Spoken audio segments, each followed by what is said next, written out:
नमस्कार, हमारा नाम है समरीन और आपने देखना शुरू कर दिया है लाइव सिटीज। देखिए, बिहार एक बार फिर से चुनावी रंग में रंग चुका है और लाइव सिटीज भी आपको लगातार अपडेट कर रहा है। हम आपको लगातार बता रहे हैं कि आखिर कहां से क्या कुछ खबरें निकल के आ रही हैं। लेकिन इस वीडियो में हम सिर्फ और सिर्फ अभी तरारी विधानसभा की ही बातचीत करेंगे। हम आपको बताएंगे कि आखिर इस सीट का गणित क्या कुछ कहता है। इस वीडियो में हम आपको ये भी बताएंगे कि आखिर कौन किस पर भारी पड़ेगा और कौन किसको पटखनी देगा। तो एक बार फिर से इस मुद्दे पर सीधी बातचीत करने के लिए हमारे साथ सीनियर जर्नलिस्ट ज्ञानेश्वर जी हैं। ज्ञानेश्वर जी, थोड़ा हम आपसे समझना चाहेंगे कि आखिर तरारी का गणित, तरारी का समीकरण क्या कुछ कह रहा है। देखिए, तरारी में तो अब 3 उम्मीदवार हैं बिल्कुल सामने। बिल्कुल। राजू यादव माले से। सुदामा प्रसाद के कारण यह सीट खाली हुई क्योंकि वो सांसद बन गए। बीजेपी से बिल्कुल सुनील पांडे के बेटे विशाल प्रशांत जी, और जन सुराज से किरण सिंह जी। तो देखिए, यदि आप तरारी का इतिहास समझना चाहती हैं, अभी इस निष्कर्ष पर मत पहुंचिए कि नतीजा क्या होगा, क्योंकि प्रशांत किशोर कह रहे हैं कि अंतिम 10 दिनों में चुनाव बदलता है। बिल्कुल। लेकिन तरारी जो है पहले पीरो विधानसभा क्षेत्र कहलाता था, और यदि 1990 से हम इसके इतिहास को देखते हैं तो देखिए 1990 में 1995 में लड़ाई जो रही वह जनता दल, तब जनता दल था जो आज राष्ट्रीय जनता दल है, बिल्कुल। और माले के बीच में। तब माले भी इंडियन पीपुल्स फ्रंट कहलाता था, और कई लोग जो माले के खिलाफ थे, आईपीएफ के खिलाफ थे, वे इसे मुरी कटवा पार्टी कहते थे। ठीक है ना? तो देखिए, वहां संघर्ष था।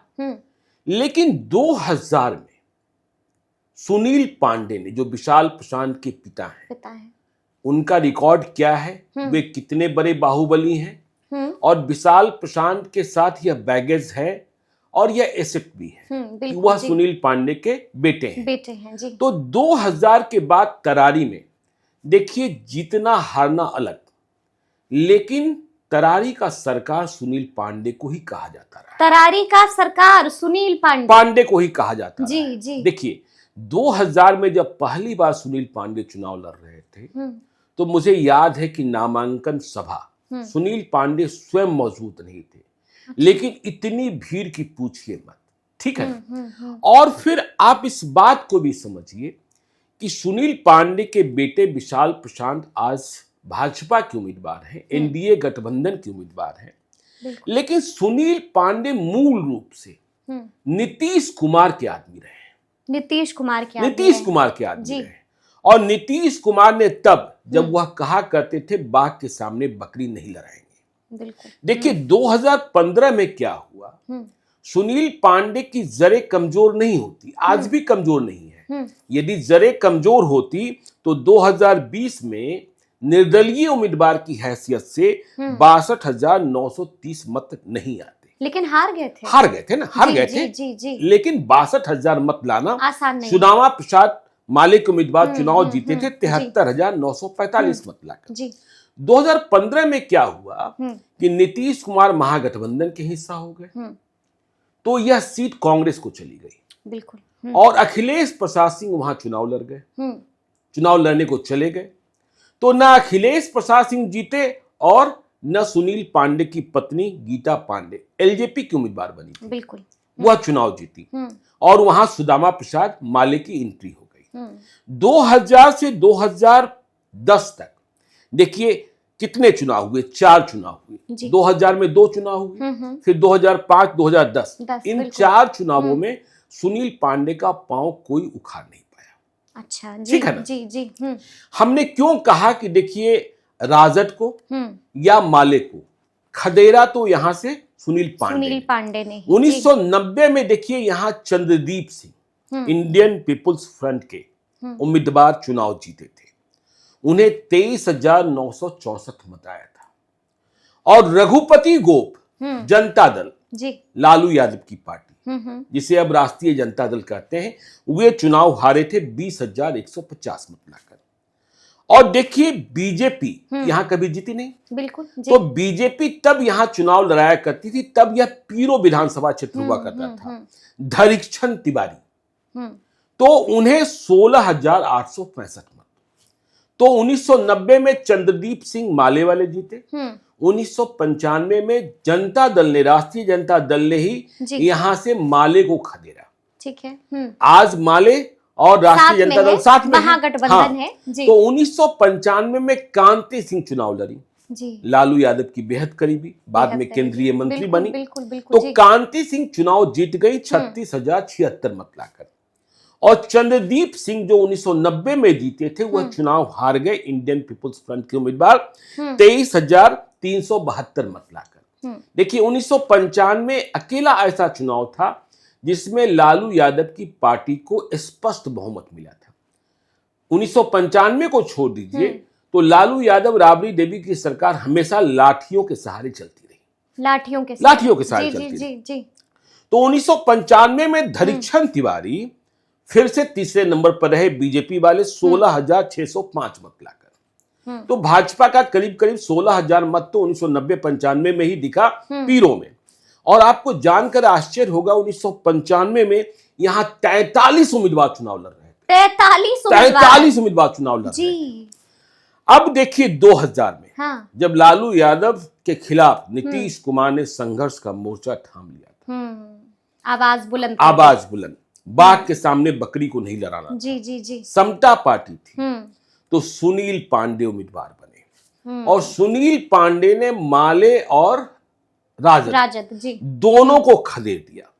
सुनील पांडे चुनाव प्रचार स्वयं नहीं कर सकते थे, लेकिन चुनाव जीते 43,160 मत लाकर।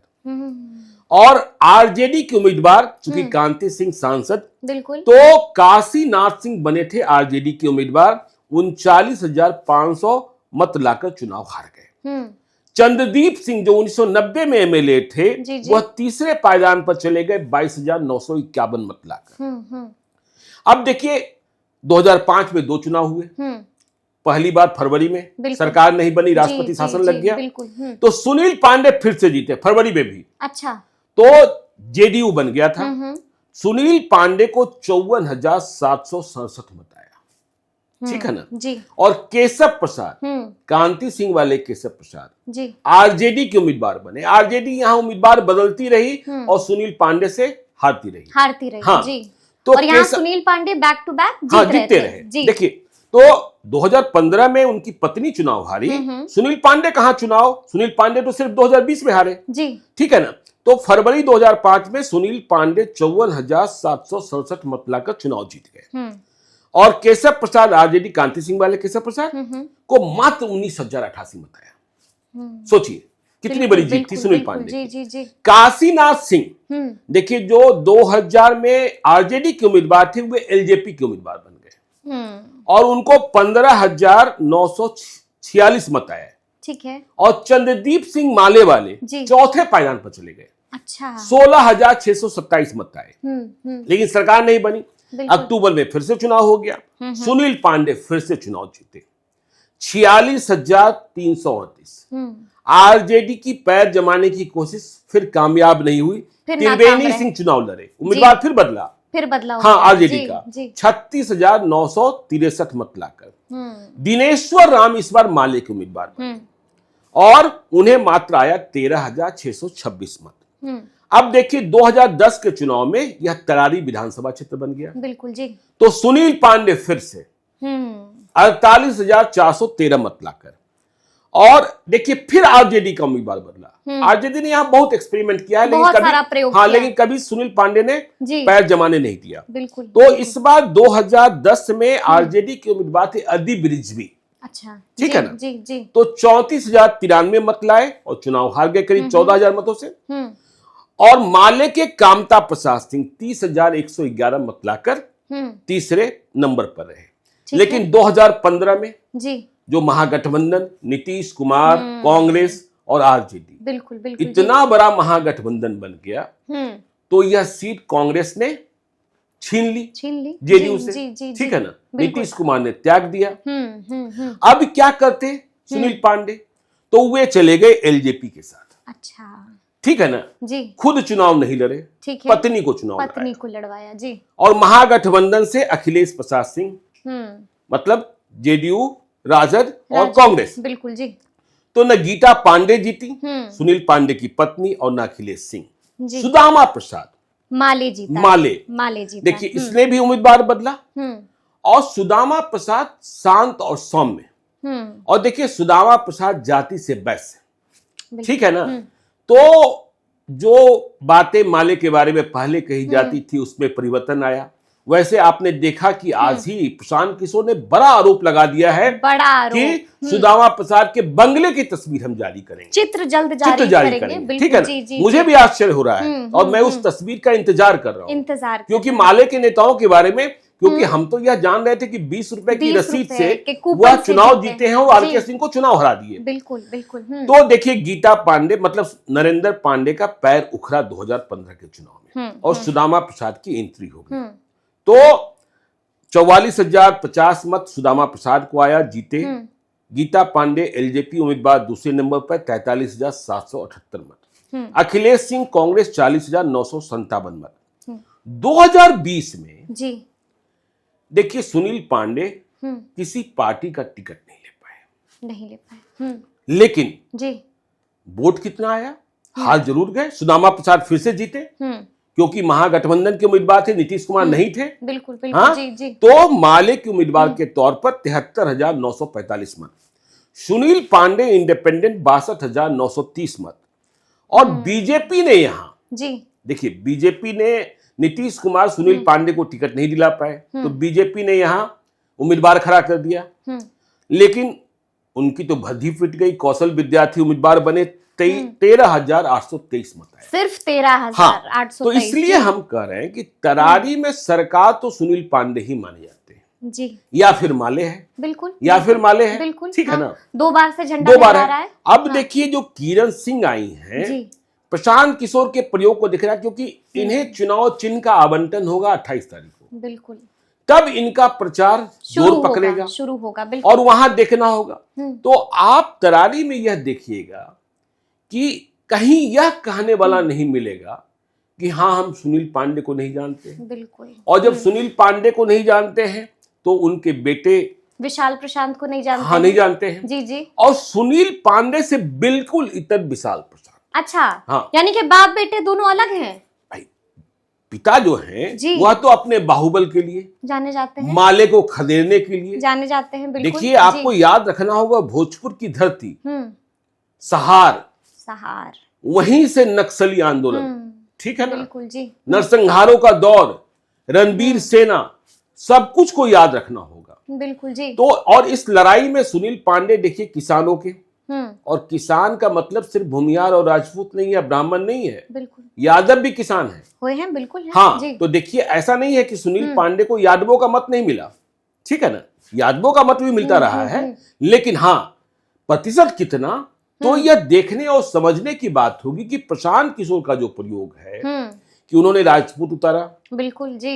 हाँ, जगदानंद सिंह प्रशांत किशोर को प्रशांत किशोर पांडे कहकर प्रचारित कर चुके हैं, ब्राह्मण बना चुके हैं, बिल्कुल जी जी। तो यहाँ लड़ाई बहुत दिलचस्प होनी है, दिलचस्प हाँ होनी है, ठीक है ना, बिल्कुल बहुत दिलचस्प होनी है। इसलिए आपने देखा होगा कि देखिए जैसे प्रशांत किशोर ने वहां कह दिया रामगढ़ में कि अजीत सिंह तीसरे या चौथे नंबर पर रहेंगे, बिल्कुल, यहाँ इस तरीके की भविष्यवाणी नहीं कर सकते, नहीं कर सकते हाँ, हैं, बिल्कुल, क्योंकि तरारी में आप सुनील पांडे की ताकत को इग्नोर कर ही, हाँ जानते हैं, जानते हैं, बखूबी हाँ जानते हैं ना, जानते हैं, बिल्कुल। और फिर सुदामा प्रसाद सांसद बन गए, राजू यादव आए हैं।